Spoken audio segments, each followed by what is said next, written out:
पुणी दिन पंचकुंडी गायत्री महायज्ञ ये 24 कुंड शांतिकुंज टोलिका द्वारा सुदूर हिमालय निकट में शांतिकुंज जो आसी परिव्राजक से द्वारा 24 कुंडी गायत्री महायज्ञ संपन्न हो अंचल अति धन्य हो धन्य ये पवित्र गायत्री कलश धरी हेतु आपण मानकर तुलना करने मो द्वारा संभव नुहे। गायत्री महाविद्या और गायत्री महामाया जहाँ को देवी सरस्वती लक्ष्मी मंगला समस्त शक्ति आदिशक्ति बोलिक जहाँ कहुए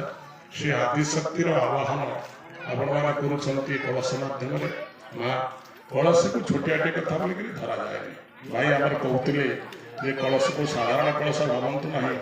आपण मैंने सनातन धर्मर प्रतीकता को कलश बोलिक कह जाए। कलश ये पूज्य हुए कलशटी अति छोट एवं ता भीतर अल्प पानी धरे ऊपर गोटे आम आम डाल दे था फूलटे दे था और पहड़ाटे दे था एवं यार भितर कलश सबु देवता बोलिक कह जाए उक्षुत सागरा सर्वे सप्तदीपा वसुंधरा जहाँ को ब्रह्मा विष्णु महेश्वर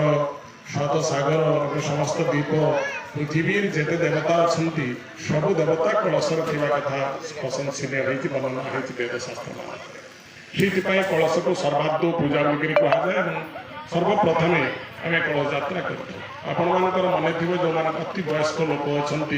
मुझे समय कथा कहूँ प्राय 1970-72 वर्ष पूर्व 1970-72 पूर्व जो वयस्क लोक थे मन थी जे कौन स्त्री लोक मान ये शुभ कर्म संजोग करने को सुविधा दि जाऊला एवं से केवल पुरुष लोक ही कलश बुड़ाऊे पुरुष लोक ही यज्ञ भाग नौते पुरुष लोक कीर्तन भाग नौते पुरुष लोक ही मंदिर पूजा भाग नौते ये सब केवल पुरुष मान द्वारा करा नारी मान वेदर अधिकार ना स्पष्ट कराई।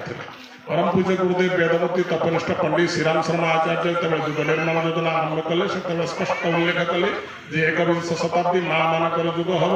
एवं महिषी माँ मैंने आगक आसवे आज आपण परीक्षा कर सब क्षेत्र में माँ मैंने केमती आगक आगक अच्छा